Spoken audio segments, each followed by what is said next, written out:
ಪ್ರಿಯ ಸಹೋದರ ಸಹೋದರಿಯರೇ, ನಿಮ್ಮೆಲ್ಲರಿಗೆ ನನ್ನ ಹೃತ್ಪೂರ್ವಕವಾದ ವಂದನೆಗಳು.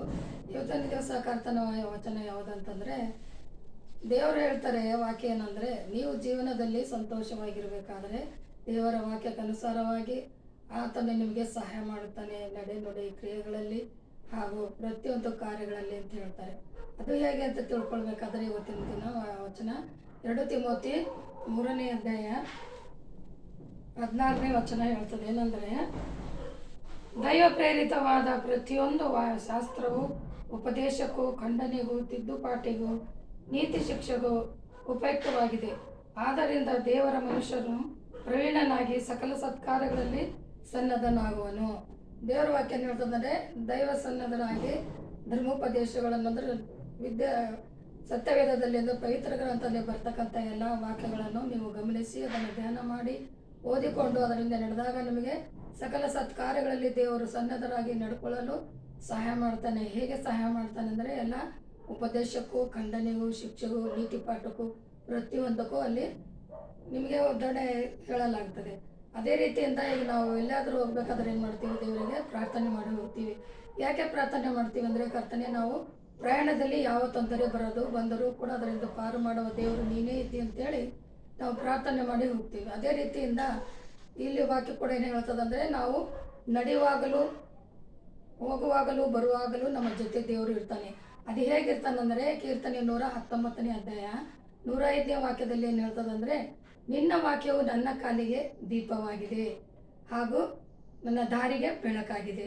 ನೋಡಿ, ದೇವರ ವಾಕ್ಯ ಹೇಗೆ ಧೈರ್ಯಪಡಿಸ್ತದೆ ನಮ್ಮನ್ನು ಅಂದರೆ, ಇನ್ನು ದೇವರ ವಾಕ್ಯ ಏನು ಮಾಡ್ತದಂತೆ, ನಮಗೆ ಕಾಲಿಗೆ ದೀಪವಾಗಿರುತ್ತದೆ. ದಾರಿ ನಡಿಬೇಕಾದ್ರೆ ನಮಗೆ ಕಾಣಿಸೋದಿಲ್ಲ ಅಂದರೆ ದೇವರು ಬೆಳಕು ಕೊಟ್ಟು ನೋಡ್ತಾನೆ.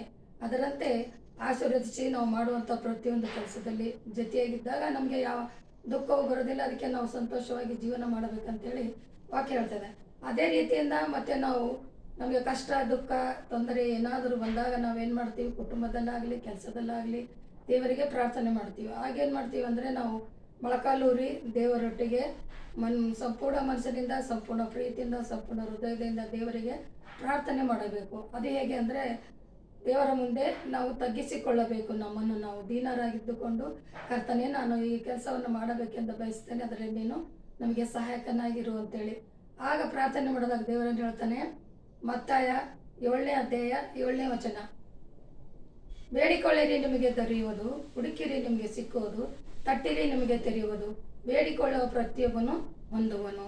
ಆ ರೀತಿ ವಾಕ್ಯಗಳ ಮೂಲಕವಾಗಿ ದೇವರು ನಮ್ಮನ್ನು ಎಚ್ಚರಿಸ್ತಲಿದ್ದಾನೆ. ಅದಕ್ಕಾಗಿ ಮೊದಲನೇ ವಾಕ್ಯ ನಾವು ಓದಿಕೊಂಡಿದ್ದೇವಲ್ಲ, 2 ತಿಮೋತಿ 3:16 ಎಲ್ಲ ಸಕಲ ಶಾಸ್ತ್ರಗಳಲ್ಲಿ ವಿದ್ಯೆಯಲ್ಲಿ ಸಿದ್ಧಪಾಟಿಗೂ ನಿಮ್ಗೆ ಸಿದ್ಧರಾಗುವಂತೆ ಅಂದರೆ, ನಾವೆಲ್ಲ ವಿಷಯಗಳಲ್ಲಿ ದೇವರ ವಾಕ್ಯದ ಮೂಲಕವಾಗಿ ಸಿದ್ಧರಾಗಿ ನೋಡ್ಕೊಳ್ಳುವಾಗ ಸನ್ನದ್ಧರಾಗಿ ನೀವು ಪ್ರತಿಫಲವನ್ನು ಹೊಂದುವಂತೆ ಮಾಡುತ್ತೇನೆ ಅಂತ ವಾಕ್ಯ ಹೇಳ್ತದೆ. ಅದೇ ಪ್ರಕಾರ ಇವು 3 ವಾಕ್ಯಗಳನ್ನು ನಾವು ಮುಂದಿಟ್ಟುಕೊಂಡು ಜೀವಿಸ್ತಿರುವಾಗ ನಮಗೆ ಸಮಯದಲ್ಲಿ ಅಂದರೆ ನಮ್ಮ ಕಷ್ಟದಲ್ಲಿ ದುಃಖದಲ್ಲಿ ದೇವರು ಯಾವ ರೀತಿ ಸಹಾಯ ಮಾಡ್ತಾನೆ ಅನ್ನೋದನ್ನು ಕೇಳಿದ್ದೇವೆ.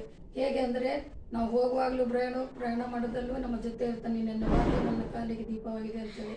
ಅದೇ ರೀತಿಯಿಂದ ಬೇಡಿಕೊಂಡಾಗ ಕೂಡ ನಾವು ಬೇಡಿಕೊಳ್ಳಿರಿ ನಿಮಗೆ ದೊರೆಯುವುದು, ಹುಡುಕಿರಿ ನಿಮಗೆ ಸಿಕ್ಕುವುದು, ತಟ್ಟಿರಿ ನಿಮಗೆ ತೆರೆಯುವುದು.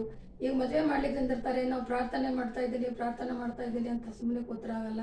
ನಾವು ಹೋಗಿ ನಮಗೆ ಪರಿಚಯಸ್ಥರಲ್ಲಿ ಎಲ್ಲ ಕಡೆ ನಾವು ಹೋಗಿ ಹುಡುಕಾಡಿ, ಹೇಗೆ ಅಬ್ರಾಹ್ಮನು ತನ್ನ ಮಗ ಇಸಾಕನಿಗೆ ಹುಡುಕಲು ಕಳಿಸಿದನು, ಹಾಗೆ ನಾವು ಹುಡುಕಿ ಪ್ರಯತ್ನ ಮಾಡಿ ಆವಾಗ ದೇವರೇ ಈ ಪ್ರಯತ್ನಕ್ಕೆ ನಮಗೆ ಜಯ ಕೊಡು, ಇದು ಸಕ್ಸಸ್ ಆಗಬೇಕಂತ ನಾವು ಪ್ರಾರ್ಥನೆ ಮಾಡಿದಾಗ ದೇವರು ನಮಗೆ ಜಯ ಕೊಡ್ತಾನೆ. ಅದೇ ರೀತಿಯಿಂದ 3 ವಾಕ್ಯಗಳ ನೆನಪಿನಲ್ಲಿಟ್ಟುಕೊಂಡು ನಾವು ಜೀವಿಸಿರ್ಬೇಕಾದ್ರೆ ದೇವರು ಸಕಲ ಕಾರ್ಯಗಳಲ್ಲಿ ಸನ್ನದ್ಧರಾಗಿ ನಡೆಸುತ್ತಾನೆ ಅಂತ ತಿಮೋತಿಯನ್ನು ಹೇಳ್ತಾನೆ. ಆ ವಾಕ್ಯದ ಮೂಲಕವಾಗಿ ನೀವುಗಳು ಈ ರೀತಿ ಜೀವನದಲ್ಲಿ ಸಂತೋಷವಾಗಿರಲು ದೇವರ ವಾಕ್ಯವನ್ನು ಅಳವಡಿಸಿಕೊಂಡು ಅದನ್ನು ಧ್ಯಾನಿಸಿಕೊಂಡು ಇರಬೇಕು. ಧ್ಯಾನಿಸಬೇಕು, ಹುಡುಕಬೇಕು. ಹೇಗಾದರೆ ನಸ್ಕಿನಲ್ಲಿ ಅಂದರೆ ಬೆಳಗ್ಗೆ 3:30ರಿಂದ 6:30 ದೇವರು ಮುಂಜಾವ ಅಂತ ಹೇಳಿದ್ದಾರೆ. ಏನೇ ಸಮಸ್ಯೆ ಇದ್ದರೂ ಕರ್ತನು ಕೂಡ ಮುಂಜಾವದಲ್ಲಿ ಹೋಗಿ ಪರ್ವತಕ್ಕೆ ಹೋಗಿ ಪ್ರಾರ್ಥನೆ ಮಾಡ್ತಿದ್ರು. ಆದರೆ ನಾವು ಮನೆಯಲ್ಲೇ ನಮ್ಮನ್ನು ನಾವು ಸ್ವಚ್ಛಗೊಳಿಸಿಕೊಂಡು ದೇವರ ಮುಂದೆ ಪ್ರಾರ್ಥನೆ ಮಾಡಿ ಕೇಳ್ಕೊಂಡಾಗ ಇಡೀ ದಿನವೆಲ್ಲ ನಮ್ಮೊಟ್ಟಿಗೆ ವಾಕ್ಯದ ಮೂಲಕವಾಗಿ ಸಹಾಯ ಮಾಡ್ತಾನಂತೆ ನಂಬುತ್ತೀನಿ. ನೀವು ಕೂಡ ಇದನ್ನು ಕೇಳಿ ಅದೇ ರೀತಿಯಿಂದ ಜೀವನ ನಡೆಯಲೆಂದು ಬೇಡುತ್ತೇನೆ. ಪ್ರಾರ್ಥನೆ ಮಾಡೋಣ. ಪರಿಶುದ್ಧನೇ ಪರಿಶುದ್ಧನೇ, ದೂತಗಳ ಒಡೆಯನೇ, ಸೇನಾಧೀಶ್ವರನೇ, ಅಪ್ಪ ನಿನ್ನ ನಾಮಕ್ಕೆ ಕೋಟಿ ಕೋಟಿ ಸ್ತೋತ್ರ.